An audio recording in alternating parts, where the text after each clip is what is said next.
Hello, this is Pastor Manny, and welcome to the Beacon of Hope podcast. Today's our 13th in our series For Such a Time, episodes in Esther. And it's kind of neat because today is also the 200th podcast that I've made since April 1st of 2020.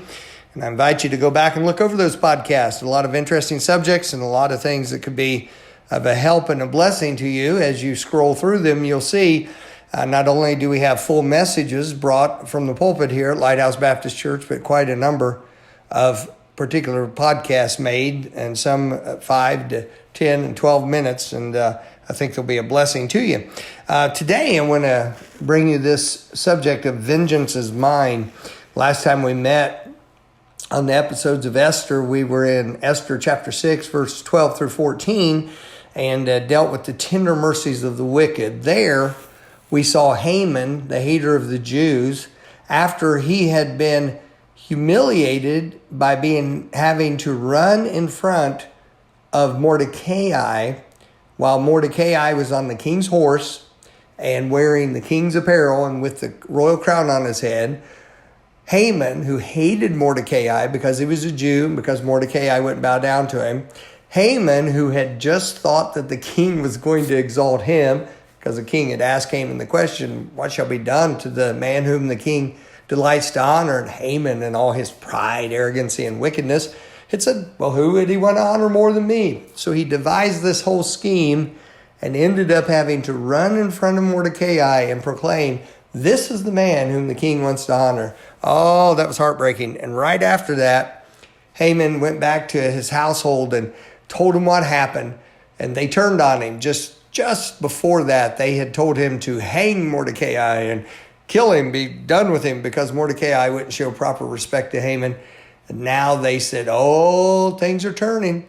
You've started to fall before this man. Things are going to go bad for you. And we learned that the wicked can turn on you very, very quickly. You say, well, preacher, I've known some church people that turn on people quickly. Yep, I do too. And when they do, guess who they're acting like? They're not acting like God's people. They're acting like the wicked. I think all of God's people would want to avoid that. But today, we're going into chapter 7. And this is the second banquet to which Esther has asked the king and Haman to come. So get the scenario here is Haman, who's just come from this nerve-wracking thing of having to run throughout the palace and proclaim about Mordecai, and now he's going into the second banquet, and he's got to be wondering what's going on. So we'll pick up the reading in Esther chapter 7 and let the chapter speak for itself in this episode. So the king and Haman came to banquet with Esther the queen. And the king said again unto Esther on the second day at the banquet of wine, what is thy petition, Queen Esther? And it shall be granted thee. What is thy request? And it shall be performed, even to the half of the kingdom. Then Esther the queen answered and said, if I have found favor in thy sight, O king, and if it please the king, let my life be given me at my petition, and my people at my request. For we are sold, I and my people, to be destroyed, to be slain, and to perish. But if we had been sold for bondmen and bondwomen, I had held my tongue, although the enemy could not countervail the king's damage. She was saying there, King, I would not have troubled you if we had just been going to sell into slavery. But King, I do want you to know this. There's no way you could be repaid the damage that would cause you. Remember, Haman had said there were people who were damaged to the king, and Haman was paying money to have them destroyed. And he never did reveal to the king who they were, that these people were. And she said, if we were just sold into slavery, King, I wouldn't have brought it up. But we are going to be destroyed. And even if we were sold into slavery, King, you would lose so much out of your kingdom, not by having myself and our people in your kingdom.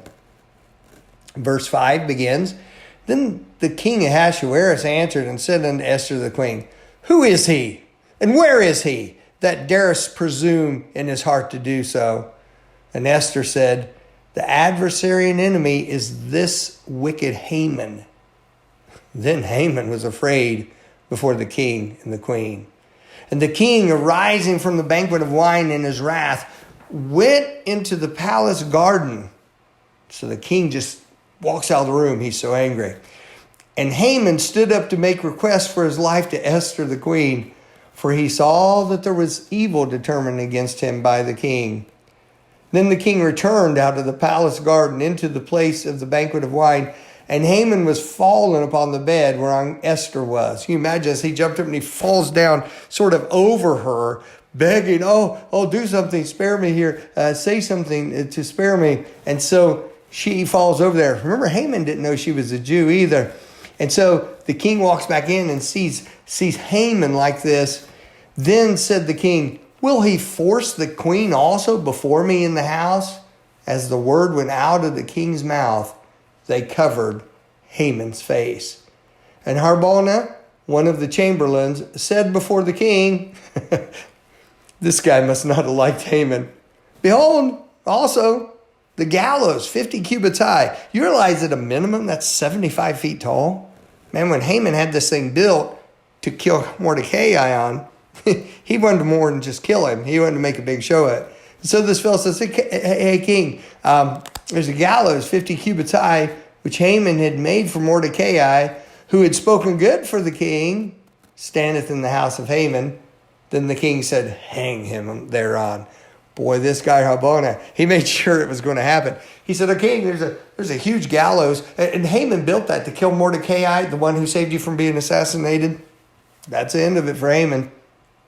So they hanged Haman on the gallows that he had prepared for Mordecai. Then was the king's wrath pacified. So we see what God did. He brought it all the way around and brought Haman's evil upon himself. He's still able to do that today as he sees fit to do so. At the end of this chapter, Haman's dead. But I remind you of this, if you've been following this series, the letters he sent out with the authority of the king and the destruction he devised is still in place. The date is still set for the people throughout the 123 provinces of this incredible kingdom to turn on and destroy the Jews. One evil's been thwarted, but God's people are still in great peril at the end of this chapter. Make sure you join us in the next episode, in episodes in Esther, and find out how the hand of God works in this incredible situation. God bless you and have a great day.